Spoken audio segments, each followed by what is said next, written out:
Assalamualaikum warahmatullahi wabarakatuh. Kembali lagi di channel Berita Mistis. Untuk kisah kali ini masih melanjutkan dari kisah yang sebelumnya. Sebuah kisah yang diambil dari KBM dari tulisannya Ratna Dewi Lestari atau Dewi Jambi. Sebuah kisah yang berjudul Mule. Sebelum kita lanjut ke ceritanya, tekan dulu tombol like video ini dan jangan lupa tekan juga tombol subscribe channel ini. Nyalakan juga lonceng notifikasinya agar tidak ketinggalan cerita-cerita lainnya. Dan seperti apa untuk lanjutan dari kisah ini? Langsung saja kita masuk ke ceritanya.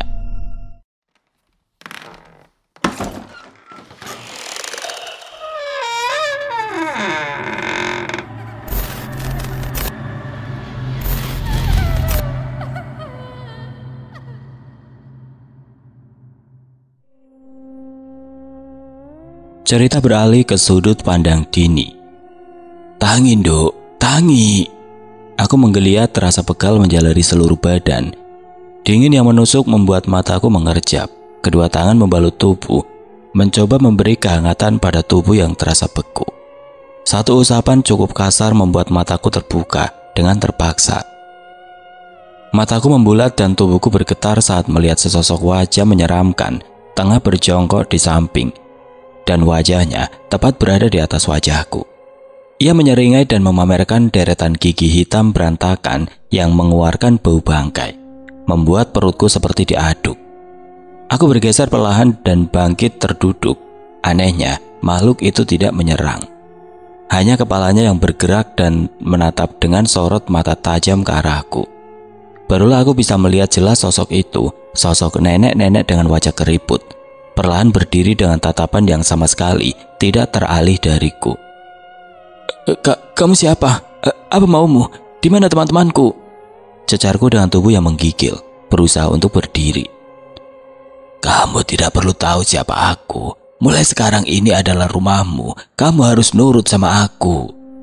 Aku membeku, mataku lekat menatapnya. Wanita tua itu berkulit keriput. Matanya seperti orang tua pada umumnya, kendur dan berwarna abu-abu. Rambutnya yang disanggul itu putih keseluruhan, dengan tubuh kurus hampir serupa tengkorak, hanya tulang-tulang berbaut kulit. Aku beringsut mundur saat ia melangkah mendekatiku. Ekor mataku bergerak menatap sekitar. Jelas rumah ini bukan rumah yang tadi kusinggahi bersama teman-temanku. Sebenarnya, di mana aku? Siapa wanita tua ini? Manusia ataukah hantu? Tanpa sadar wanita tua itu melesat dengan cepat ke arahku. Sorot matanya tampak beringas, seolah ingin menyantapku. Refleks aku kembali mundur dengan sisa tenaga yang kupunya, hingga punggung terasa seperti menyentuh sesuatu. Dingin ini menahanku, hingga sulit untuk bergerak dan hanya mampu terpaku. Mataku menutup saat melihat sosok itu kian mendekat dengan gerakan cepat secepat cahaya. Kurasakan hembusan nafas hangat dengan aroma anyir dan bau bangkai, membuatku menahan nafas karena tidak tahan baunya yang menusuk indera penciuman. Ia mengendus-ngendus, membuatku refleks mendorongnya menjauh. Aku mengembuskan nafas kasar dan kembali menarik nafas saat mataku terbuka. Sosok itu tiba-tiba hilang, padahal jelas-jelas aku tadi sempat mendorongnya. Dengan tubuh yang menggigil karena ketakutan, mataku menatap awas sekitar. Rumah tua yang dindingnya penuh dengan lumut, dan atapnya sudah tidak sempurna, bolong di beberapa sisi dan ditumbuhi tanaman rambat yang menjuntai. "Mas Ringga." Seketika aku teringat pada tunanganku. Di mana dia? Kenapa tidak juga mencariku?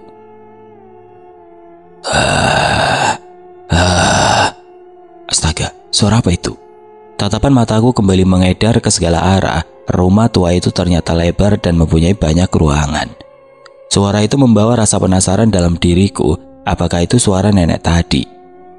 Perlahan, kakiku mulai melangkah menyusuri tempat kotor itu. Lantai yang kupijak merupakan lantai marmer tua yang dipenuhi oleh tanah dan lumpur.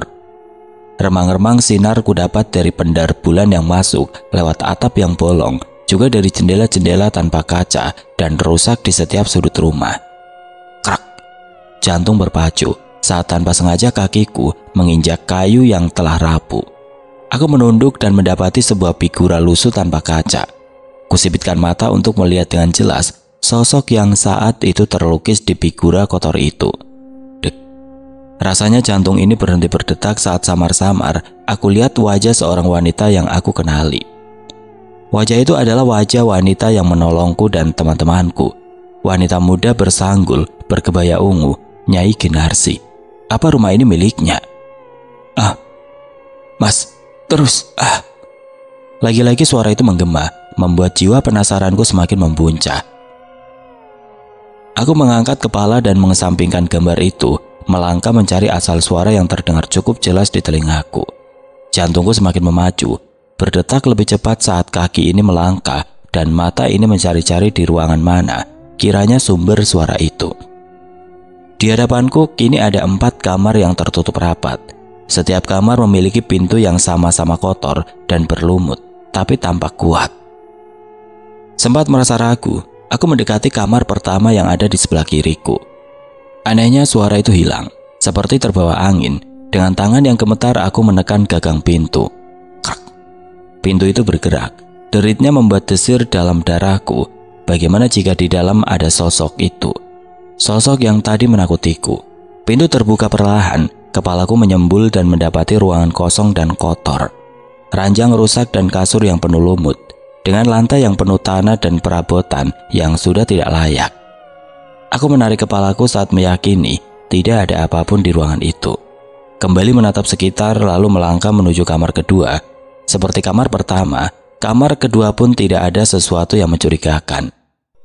Namun saat aku melangkah ke kamar ketiga, sesuatu menarik perhatianku.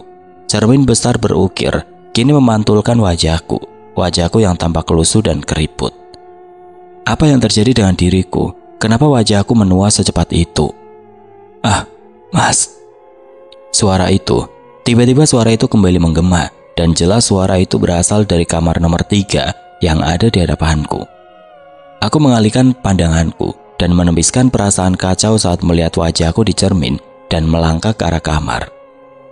Begitu aku menekan gagang pintu dan pintu terbuka, astagfirullah. Aku melihat jelas Mas Lingga sedang berjumpa dengan seorang wanita dengan tubuh polos dan wanita itu. Lagi-lagi wanita itu adalah wanita yang sama, Nyai Ginarsi. Darahku memanas, emosiku meluap. Tapi saat kaki ini akan melangkah, aku terpental dan menabrak dinding. Tubuhku rasanya pegel dan remuk redam, tapi emosi tidak mau kalah. Begitu bangkit dan akan kembali melangkah, tiba-tiba aku membeku saat terdengar suara yang menyayat hati dari kamar itu. Kembali kulangkahkan kaki menuju kamar di mana tunanganku itu berada. Dan ketika aku membuka pintu lebih lebar, Mas Lingga, panggilku dengan suara nyaring hingga membuat Mas Lingga menatap ke arahku. Dini, kaukah itu Dini? Ucapnya dengan darah yang merembes dari bibirnya. Iya mas, ini aku Dini. Emosiku itu menguar begitu saja saat melihat calon suamiku itu tergantung dengan kedua tangan diikat rantai besi. Begitu juga kakinya, tubuhnya polos dengan berbagai luka di sekujur tubuhnya. Aku melangkah masuk. Tapi lagi-lagi tubuhku terlempar dan saat itu dari balik dinding berbagai macam makhluk muncul, begitu juga dengan nenek tadi dan Nyai Ginarsi. Mereka tertawa seraya menatap sinis ke arahku. Pergi Dini, pergi, teriak Mas Lingga. Tidak mas, aku akan menolongmu. Lagi-lagi aku berusaha untuk masuk tapi kejadian yang sama kembali menimpaku. Kulakukan berulang kali hingga tubuh ini rasanya tidak kuat untuk berdiri. Cari pertolongan Dini, pergi, temui teman-teman kita, teriak Mas Lingga. Nyai Ginarsi malah tertawa kencang. Bawa betina itu ke sini, malam ini mereka akan kita korbankan. Tidak. Dini berbalik saat melihat berbagai makhluk bergerak ke arahnya. Ia berlari sekencang mungkin berusaha untuk mencari jalan keluar. Matanya pun menangkap pintu yang terbuka lebar. Secepat mungkin ia berlari untuk mencapai pintu. Keberuntungan masih berpihak kepadanya. Gadis itu akhirnya bisa keluar, namun ia belum bisa bernafas lega karena saat ini calon suaminya masih tertinggal di dalam dan dalam kondisi yang sangat mengenaskan. Dia tidak tahu apa yang sebenarnya terjadi dengan Lingga dan mengapa saat ini ia berada di tempat itu. Saat ini ia hanya ingin bertemu dengan teman-temannya, meminta bantuan untuk menyelamatkan Lingga, kekasihnya. Cukup lama ia berlari menyusuri jalan setapak. Sesekali ia pun menghentikan langkah dan mengambil nafas sebelum akhirnya ia kembali melanjutkan langkah. Namun tidak satu orang pun ia temui. Ia hanya menemukan jalan setapak dan semak di kanan kiri jalan. Semakin jauh ia melangkah, semakin ia menyadari tempat yang ia lalui adalah tempat yang sama. Dini pun akhirnya mematung dan memandang sekitar. Ini tempat yang sama ataukah memang jalan ini memiliki kemiripan? Gadis itu memandangi langit di mana bulan bersinar sangat terang. Pendar cahayanya menerangi sekitar, sedikit memberi kelegaan di hati karena tempat itu menjadi tidak seseram yang ia kira. Aku harus menemukan jalan keluar. Aku harus segera mencari bantuan untuk Mas Lingga. Aku gak boleh takut dan gak boleh menyerah. Kami harus keluar dari tempat ini dalam keadaan sehat walafiat. Gadis itu bermonolog dan berusaha memberikan semangat untuk dirinya sendiri. Kaki Dini yang diselimuti celana jeans itu kembali mengayun. Kali ini ia tidak berjalan dengan cepat. Ia berjalan dengan tempo lambat, dengan ekor mata yang sesekali bergerak mengawasi sekitar. Hingga akhirnya di kejauhan ia melihat sebuah rumah besar yang tampak tidak asing baginya. Ada keraguan untuk mendekati rumah itu, tapi batinnya kembali membawanya untuk maju. Mungkin memang rumah di sini mirip-mirip. Dini berbicara sendiri, meyakinkan dirinya saat menatap rumah tua dengan pintu yang terbuka lebar. Ia mengusap peluh yang terus mengucur di dahinya, menarik nafas dan menghembuskannya perlahan, hingga ia merasa lebih tenang. Iya, rumah-rumah di sini pasti memang mirip, ucapnya dengan melebarkan tangan mendekati rumah itu. Tampak sepi, ekor mata Dini mengawasi. Keraguan kembali menghinggapi. Dini memilih untuk berbalik, tapi ketika ia mengangkat kaki, Dara, berikan senter itu padaku. Dek. Dini mengernyitkan dahi. Suara itu adalah suara tari sahabatnya, dan suara itu sepertinya berasal dari dalam rumah. Dini menyurutkan langkah dan kembali berbalik. Dengan senyum yang terkembang di bibirnya, Dini pun mendorong pintu dan masuk begitu saja ke dalam rumah. Tapi begitu ia masuk, kosong. Darah, brak, dek. Jantung Dini rasanya seperti terlontar keluar saking terkejutnya saat mendengar suara hentakan di belakang tubuhnya. Gadis itu sontak membalikkan tubuhnya dan mendapati pintu tertutup dengan sendirinya. Dini yang ketakutan langsung bergerak ke arah pintu, menekan gagang dan berusaha membukanya. Tapi beberapa kali ia mencoba, pintu itu tidak juga terbuka. Dok, dok, dok. Buka pintu. Dini menggedor pintu berulang kali, berharap ada seseorang yang mendengar di luar dan membantunya keluar dari tempat itu. Namun tidak ada seorang pun yang datang, termasuk kedua temannya yang ia kira ada di dalam rumah. Serak, serak. Dini membeku. Suara kaki diseret di balik tubuhnya membuat jantungnya berdegup lebih kencang.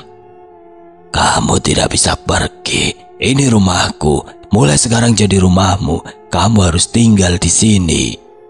Dini memutar tubuhnya perlahan dan matanya melebar saat melihat wanita tua yang tadi sempat menakutinya. Kaki wanita muda itu bergetar. Tempat itu tampak tidak biasa. Rumah tua yang terlihat kumuh juga menyeramkan. Di beberapa tempat terlihat rumput-rumput yang mulai tumbuh dan dinding yang dipenuhi lumut. Atapnya pun di beberapa bagian bolong dan air menetes dari sela-selanya. Lembab dan bau apek, pengap, membuat wanita itu sulit untuk bernapas. Aku mau pulang. Kenapa kamu selalu menggangguku? Apa salahku? Raung wanita itu dengan berurai air mata. Nafasnya tersegal karena sejak tadi berlari dan mencoba kabur, tapi selalu kembali ke rumah itu. Mergo kowe wangi, bau bunga, darah calon pengantin itu enak. Aku mohon mbah, biarkan aku pulang. Rintih Dini seraya meluruhkan tubuh, bersimpu sembari menangkup kedua tangannya di dada, memohon dengan teramat sangat. Tapi, ia merasakan sesuatu mencengkram lehernya, menusukkan kuku tajam hingga membuat wanita itu sulit bergerak dan bernapas, menahan rasa sakit. Di tengah rasa sakitnya, ia pun merasakan sesuatu yang dingin, tajam seperti duri menyusuri lehernya, menyabut darah yang keluar dari tusukan kuku tajam yang terasa mematikan. Bak!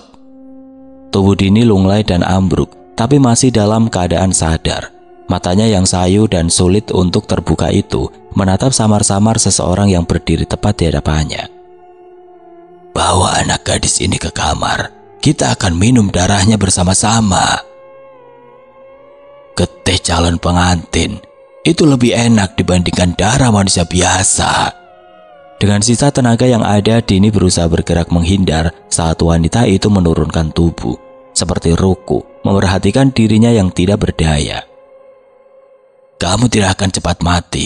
Kamu berada di tempatku. Jika sebulan kamu tidak bisa kembali ke tubuhmu, kamu akan tetap di sini selama-lamanya.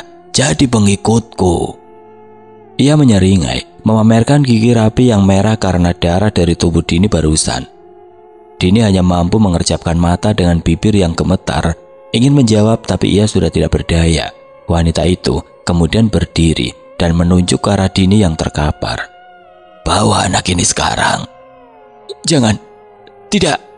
Dengan tenaga yang masih tersisa, Dini berusaha melepaskan diri dari wanita-wanita berkemben yang punya wajah pucat, juga tatapan mengerikan.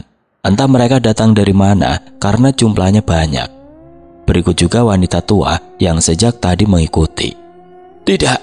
Dini lagi-lagi berontak, tapi tubuhnya begitu lemah dan tidak sebanding dengan wanita-wanita yang saat ini tengah mengikatnya bersama-sama. "Minum darah, minum darah," ucap mereka bersama-sama seraya melangkah membawa gadis itu ke sebuah tempat. Apakah ini akhir kisah Dini? "Dini," pakik Tari. Wanita itu diam, begitu juga dengan laki-laki di sampingnya, tatapan mereka kosong. Gadis itu lalu berjalan dengan tergesa diikuti dengan Dara dan juga Endaru. Mereka melangkah mendekati Dini dan juga Lingga yang saat itu tengah berada di dalam kolam dalam keadaan polos. Pakaian mereka tergeletak begitu saja di pinggiran kolam. Cepat ambil kain, Endaru. Apa saja untuk menutupi tubuh Dini," suruh Dara. Endaru tidak menjawab tapi ia begitu saja berlari masuk kembali ke dalam. Kolam itu hanya menutupi sampai daerah pinggang dan tubuh polos Dini terlihat jelas. "Dini." Tari kembali memanggil Dini dan kali ini wanita itu menoleh ke arahnya, namun lagi-lagi tatapannya itu kosong. "Mereka ini kenapa, Tar? Apa mereka telah melakukan hal tidak senonoh di tempat ini? Apa nggak bisa nunggu sampai mereka menikah?" Dara mencak-mencak. Terdengar bunyi derap langkah kaki dari belakang. Endaru datang sembari membawa handuk miliknya dan juga Lingga. "Sudah, bawa dulu Dini naik. Aku yang akan urus Lingga," ucap Endaru sembari mengulurkan handuk pada Tari. Saat itu suasana sangat sepi, hanya terdengar kokok ayam dari kejauhan dan semburat sinar di langit yang gelap. Tari masuk ke dalam kolam dan langsung menutupi tubuh Dini yang polos, begitupun Endaru. Mereka lalu membawa Dini dan Lingga masuk ke dalam rumah. Angin berembus cukup kencang dari arah pintu belakang yang terbuka, hingga membuat lampu-lampu minyak yang sempat menerangi padam. Beruntung di luar cahaya matahari mulai tampak dan memenuhi setiap sudut ruangan. Tari, Endaru, dan Dara tersenung. Mereka sempat menghentikan langkah dan memperhatikan sekitar. Samar-samar mata mereka menangkap keanehan di rumah yang baru saja mereka singgahi tadi malam. Aroma bunga kantil merebak sesaat lalu hilang. Begitupun aroma garu yang sempat terendus di indera penciuman mereka. Rumah itu, rumah yang semula tampak bersih kini tampak berdebu, seperti sudah lama tidak berpenghuni. Jaring laba-laba dan sawang-sawang pun tampak di setiap sudut rumah. Sepertinya, lagi-lagi kita singgah di tempat yang tidak kita kehendaki. Sebenarnya kita ini berada di mana? Kenapa selalu kita temui hal-hal yang seperti ini? Endaru meremas rambutnya yang tebal dan tampak uring-uringan. "Sudah, jangan dipikirkan. Kita pakaikan dulu baju Dini dan Lingga, terus kita pulang." Tita tarik kemudian. "Biar aku pakai sendiri." Tari dan Dara tersentak, begitu juga yang Endaru. Tiba-tiba saja Dini bersuara, padahal sejak tadi temannya itu diam saja. Gadis itu begitu saja mengambil pakaian dari tangan Dara. Ia masuk ke dalam kamar tanpa rasa takut dan terlihat seperti masuk ke dalam kamarnya sendiri. Begitu juga Lingga yang langsung mengambil pakaiannya dari tangan Endaru. Pemuda itu pun sama seperti Dini yang langsung masuk ke dalam kamar. Tidak lama Dini keluar dengan berpakaian lengkap. Begitu juga dengan Lingga. Dini pun berbicara seperti biasa. Mereka sudah tampak seperti sedia kala. "Dini, apa yang kamu lakukan di kolam bersama Lingga? Apa kalian..." "Tidak usah ikut campur dengan urusan orang, Dara. Kamu urusin saja kehidupanmu sendiri. Aku hanya ingin cepat pulang sekarang juga." Dini begitu saja memotong ucapan Dara. Ia seperti tidak suka dengan pertanyaan menyelidik yang baru saja Dara lontarkan. Maaf, Din." Dini hanya berdiam menanggapi ucapan Dara. Sementara Tari memilih diam. Ia merasakan ada yang berubah dari Dini. sikapnya berubah dingin. Setelah mengemasi barang-barang mereka, muda-mudi itu lalu keluar dari dalam. Mereka sempat melirik ke arah meja di mana mereka makan tadi malam. Beruntungnya, makanan itu sama seperti makanan yang biasa. Tidak ada belatung ataupun hewan-hewan menjijikan lainnya. Ya, setidaknya tadi malam kita makan makanan manusia, bukan sate bangkai atau mata manusia seperti sebelumnya. Endaru mengelus dadanya, masih bisa berucap syukur meskipun saat ini dadanya terus berdentum. Ayo Bang En, kita cepat pergi dari tempat ini. Tari menyeru. Ia menarik tangan Dara, sedangkan Dini dan Lingga tampak melangkah mendahului. Endaru mengangguk dan mengikuti dua gadis itu menuju pintu. Wah! Dara dan Tari ternganga saat melihat pemandangan di luar rumah, sungguh di luar dugaan. Ilalang setinggi pinggang memenuhi pekarangan. Tumbuhan rambat pun menempel dan menggantung di atap rumah dengan suburnya. Rumah itu serupa rumah yang tidak pernah ditinggali bertahun-tahun lamanya. Belum lagi di balik rumah, hutan lebat dan pekarangan yang diisi oleh patung-patung wanita berlumut, juga kolam yang airnya berwarna hijau pekat. Tari, Dara, kalian kenapa? Di saat Endaru bersuara, tiba-tiba saja Lingga dan Dini jatuh dengan sendirinya. Dara dan Tari yang semula hanya fokus melihat keadaan sekitar, berlari ke arah Dini dan juga Lingga yang terkapar. Tubuh mereka sempat kejang-kejang sebelum akhirnya Dini dan Lingga histeris ketakutan. Dini, Mas Lingga, teriak Dara dan Utari berbarengan. Mereka menopang muda-mudi itu. Mata Lingga dan Dini mengerjap dengan nafas yang terengah-engah. Begitu melihat Dara dan Utari, Dini langsung memeluk mereka dan menangis terseduh-seduh. Sedangkan Lingga yang saat itu juga terlihat shock, menatap kawan-kawannya dengan wajah bingung. Kamu kenapa, Ling? Kok kamu seperti orang bingung begini? Tanya Endaru melihat temannya yang saat itu hanya bengong dengan nafas yang terengah-engah. Endaru berinisiatif mengambil air mineral di dalam tasnya yang masih tersisa. Ia memberikannya kepada Lingga dan tidak lupa mengucap bismillah. Seolah ada sesuatu yang membuatnya tersadar saat meminum air mineral yang segera mengalir di tenggorokannya. Mata Lingga kembali mengerjap dan menatap temannya dalam. Endaru, itu kamu? Ucap Lingga terbatas seraya mencengkeram lengan temannya. Endaru mengangguk. Alhamdulillah, mana Dini En? Aku harus bertemu Dini. Dia baik-baik saja bukan? Cecar Lingga. Ya itu Dini yang saat ini berada bersama Dara dan Tari.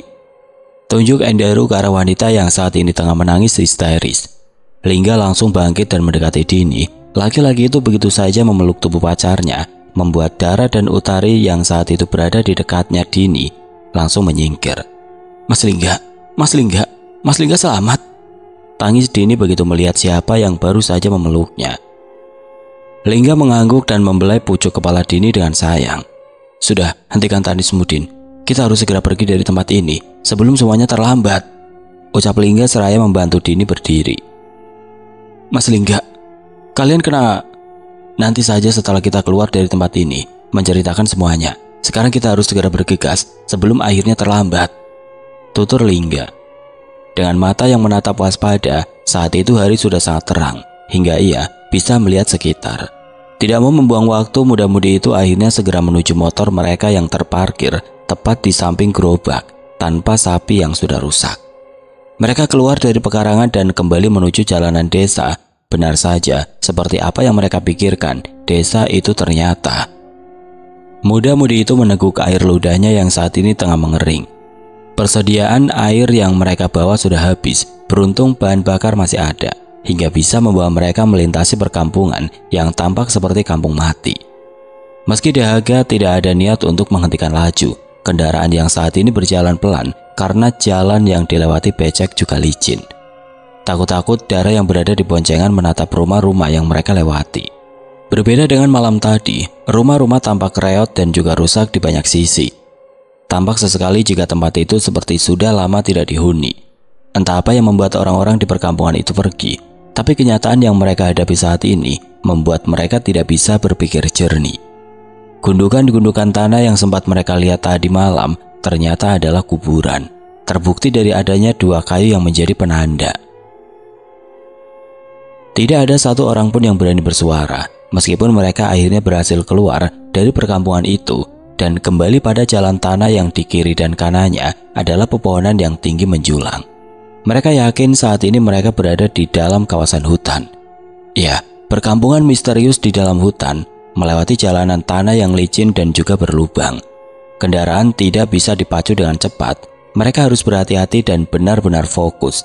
Walaupun rasanya saat ini, mereka seperti sedang diperhatikan dan diawasi. Doa-doa tidak henti mengalir, hingga akhirnya mereka bisa keluar dari dalam hutan dan menemukan jalan utama. Mereka tidak henti berucap syukur, karena akhirnya bisa keluar dari tempat mengerikan itu. Begitu juga Dini, yang akhirnya bisa bernapas lega. Ia memeluk erat Lingga dan menangis bahagia, karena akhirnya bisa lolos dari makhluk-makhluk mematikan yang tadi malam sempat ingin menyantapnya. Lingga yang dalam posisi terluka parah datang menghampirinya dan membawa gadis itu pergi. Mereka berlari dan terus berlari hingga melihat secercah cahaya di mana makhluk-makhluk itu akhirnya berhenti mengejar, dan dua muda-mudi itu bisa kembali ke tubuhnya. Saat baru saja mereka keluar, Lingga sempat menghentikan motornya, begitu juga teman-temannya. Mereka bingung harus berbelok ke kanan atau ke kiri. Di saat itu juga lah, secara kebetulan mereka melihat seseorang mengayuh sepeda dari kejauhan. Karena sudah mengalami beberapa kejadian janggal, para muda-mudi terlihat waspada dan memperhatikan dengan seksama. Apakah seseorang yang tengah mengayuh sepeda itu benar-benar manusia, ataukah sama seperti makhluk-makhluk sebelumnya? Sampai akhirnya, seseorang itu menghentikan laju kendaraannya dan turun dari sepeda, menatap heran satu persatu muda-mudi yang terlihat kebingungan. "Anak-anak ini dari mana ya? Tadi saya sempat melihat keluar dari lorong hutan ini," tanya wanita parubaya yang berpakaian lusuh dan membawa 2 tandan pisang mentah di boncengan sepedanya. Mereka saling pandang sebelum akhirnya Lingga yang menjawab, "Iya Bu, kami dari dalam." "Apa kalian bermalam?" "Benar Ibu." Wanita itu wajahnya berubah tegang saat Lingga menjawab pertanyaannya. "Apa teman kalian ada yang hilang?" "Alhamdulillah tidak Bu." Kali ini Dara yang menjawab. "Syukurlah, kampung yang kalian datangi tadi malam itu sudah terkenal di kampung-kampung lainnya. Beruntung sekali kalian bisa keluar dengan selamat. Semoga makhluk-makhluk itu tidak mengikuti kalian, karena sudah banyak orang yang hilang dan tidak kembali saat memasuki kampung setan itu." Kampung setan?" "Iya, kampung setan. Karena konon sebelum kampung itu benar-benar kosong, orang-orang banyak yang mati mendadak, disinyalir menjadi tumbal iblis Nyai Kinarsi. Siapa yang punya hutang dengannya, jika tidak mau membayar, mereka akan membayar dengan getih atau darah mereka." Dek. Darah muda-mudi itu langsung berdesir, saling pandang dan terdiam dengan jantung yang berdetak kencang. Dan mayat-mayat korban Nyai itu dimakamkan di samping rumah mereka sendiri. Konon katanya arwah-arwah mereka menjadi pengikut Nyai Kinarsi dan mencari getih untuk mereka santap bersama-sama. Mereka akan mencari orang-orang yang lewat daerah sini saat malam dan menjebaknya. Rata-rata itu hilang. Sangat jarang yang bisa keluar seperti kalian. Papar wanita berambut keriting itu dengan lugas. "Maaf Bu, apa Ibu tahu arah jalan ke kota?" ucap Lingga dengan sopan. "Oh iya, ini ke kanan, lurus saja, nanti ada persimpangan, belok kiri dan ikuti jalan. Nanti akan tembus jalan besar, itu jalan menuju ke kota," jelas wanita itu. "Terima kasih Bu, kami permisi," jawab Lingga dengan anggukan singkat. Wanita itu ikut mengangguk dan kemudian naik ke atas sepedanya. Ia kembali mengayun sadel sepeda dan berlalu mendahului Lingga dan teman-temannya. Dengan mengucap bismillah, muda-mudi itu kembali melakukan perjalanan. Angin semilir menemani perjalanan mereka, meski udara masih terasa dingin. Karena hujan semalam, mereka merasa lebih tenang dan berharap bisa sampai ke rumah dengan selamat. Perjalanan yang memakan waktu dengan pengalaman-pengalaman mengerikan itu membuat mereka sedikit trauma dan memilih untuk tidak singgah di warung manapun. "Mas, gimana badanmu Mas? Apa yang kita alami tadi malam itu mimpi? Atau aku sendiri yang mengalaminya?" Tiba-tiba saja Dini mencecar Lingga dengan berbagai pertanyaan. Lingga diam, berusaha menelaah ucapan Dini barusan. "Ya, sepertinya kita mengalami hal yang sama.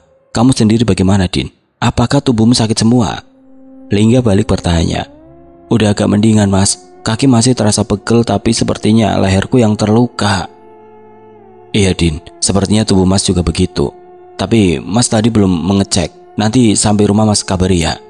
"Iya Mas, sepertinya Ibu tadi juga tidak berbohong. Ini sudah banyak orang yang berlalu lalang.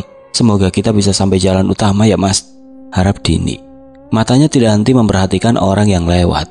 Iya, amin. Benar saja setelah beberapa menit berjalan, mereka akhirnya menemukan jalan utama. Muda-mudi itu kembali berkendara dengan kecepatan sedang, sekitar 40 menit perjalanan. Mereka akhirnya singgah di salah satu restoran yang cukup besar. Makan dengan lahap sebelum kembali mengendarai motor. Mereka akhirnya tiba di rumah Dara, rumah pertama yang mereka singgahi untuk mengantar Dara. Saat Dara turun dari motor, Ishak tangis menyambut kepulangannya. Bukan hanya tangisan tapi juga pelukan yang cukup lama. Tentu saja hal itu membuat teman-temannya heran, mengingat mereka baru sehari terlambat pulang ke rumah. Namun, rupanya sesuatu kenyataan membuat Dara dan teman-temannya shock dan tidak percaya. Mereka ternyata bukan terlambat pulang 1 hari, tapi sudah 1 minggu. Dan itu membuat orang-orang serentak mengucap rasa syukur. Akhirnya, mereka sampai di rumah dengan selamat.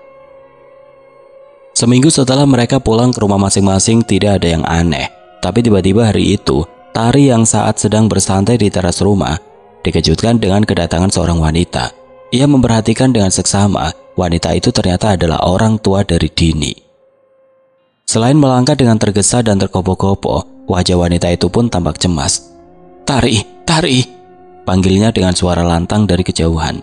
Tari langsung beranjak dari duduknya dan berjalan mendekati wanita yang memanggil namanya. "Ada apa, Bu? Kenapa Ibu tampak cemas?" tanya Tari seraya menggapai tangan ibunya Dini karena hampir saja terjatuh. "Tari, ikut Ibu, lihat Dini Tari, Ibu mohon," ucap wanita parubaya itu diselingi tangis. Tari bingung, bukankah Dini baik-baik saja? Kenapa ibu ini sampai menangis? "Memangnya Dini kenapa, Bu?" tanya Tari. Wajah ibunya Dini berubah pias saat mendengar pertanyaan dari Tari. Tari lalu menuntun wanita parubaya itu ke arah rumahnya dan membawa wanita itu masuk ke dalam rumah. "Duduk dulu, Bu, biar Tari ambilkan mie." "Tidak usah, Ri.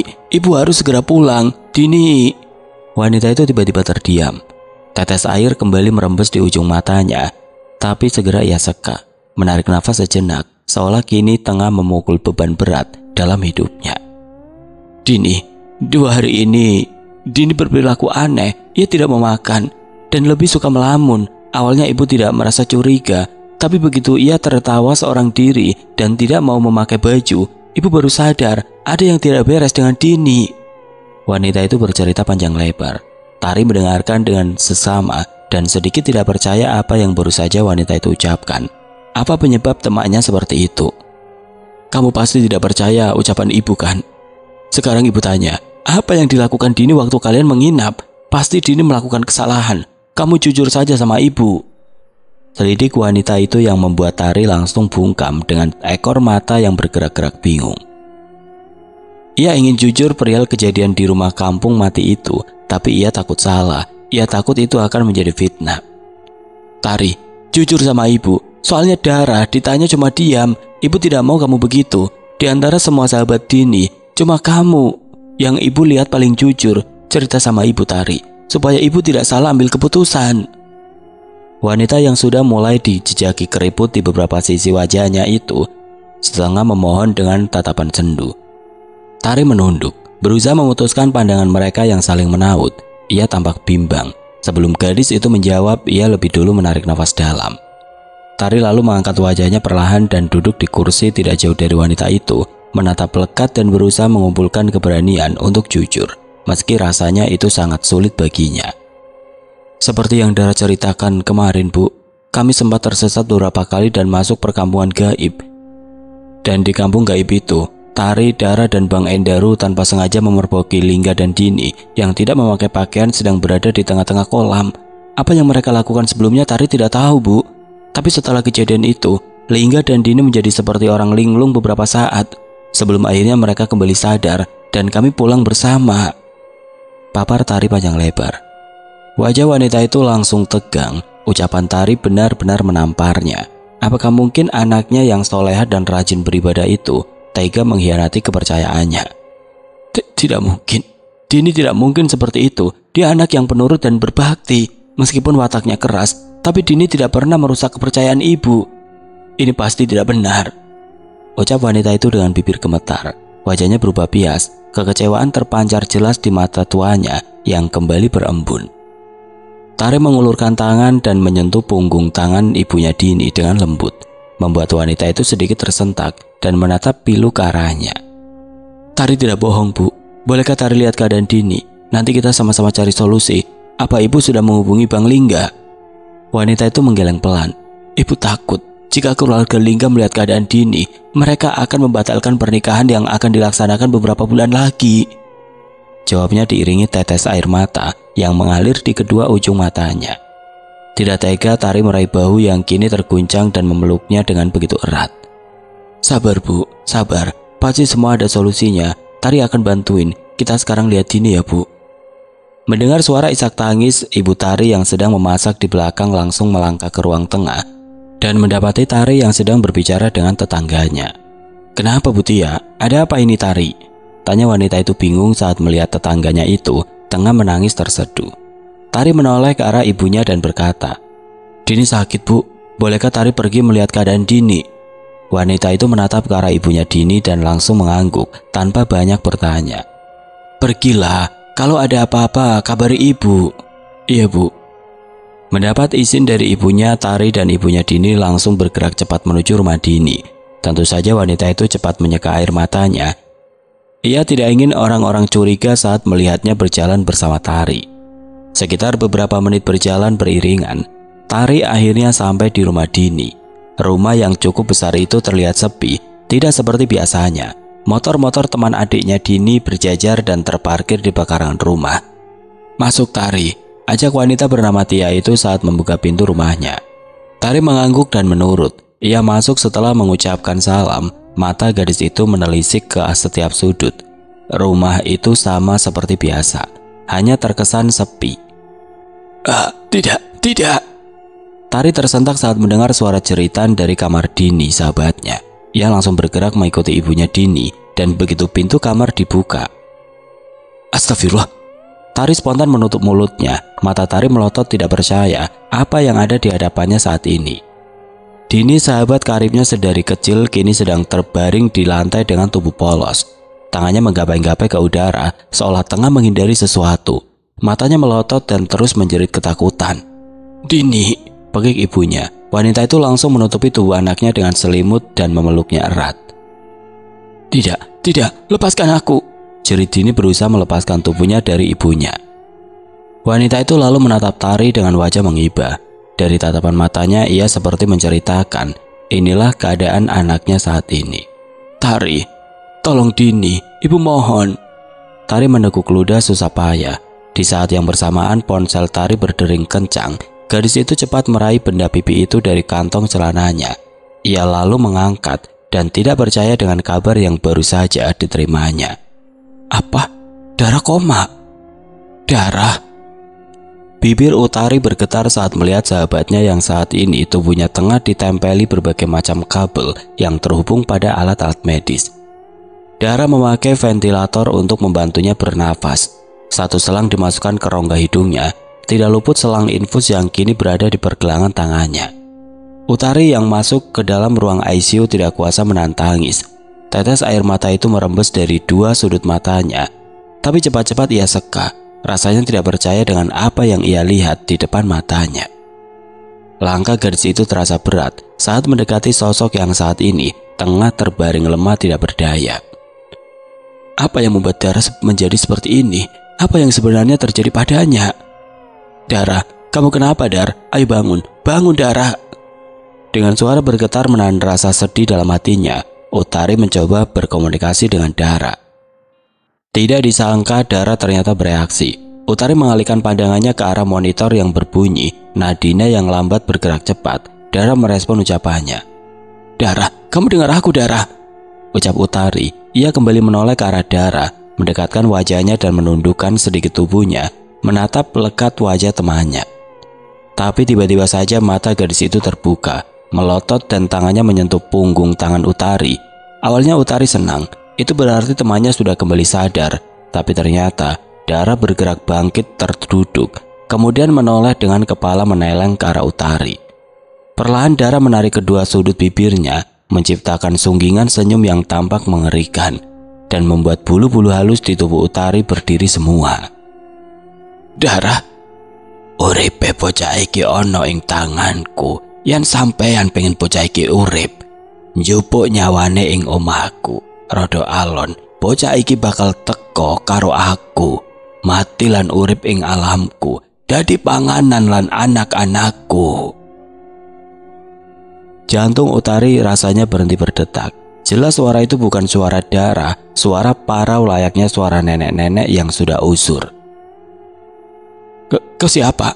Di mana aku harus menjemput darah, katakan? Ucap Utari dengan mengumpulkan segenap keberaniannya. Sampean goleki dhewe, panggonan pisanan sampean ninggalke dheweke piyambak. Belum lagi Tari sempat melontarkan pertanyaan berikutnya, tubuh Dara begitu saja terhempas dan matanya menutup sempurna. Dara! Teriak Tari. Teriakan Tari itu membuat ibunya Dara masuk. Ia melihat kondisi anaknya yang tiba-tiba kejang dan sontak berteriak. Dokter! Oke teman-teman, sampai di sini dulu ceritanya. Nantikan kelanjutan kisah ini di video berikutnya. Agar tidak ketinggalan, klik tombol subscribe channel ini dan nyalakan lonceng notifikasinya. Wassalamualaikum warahmatullahi wabarakatuh.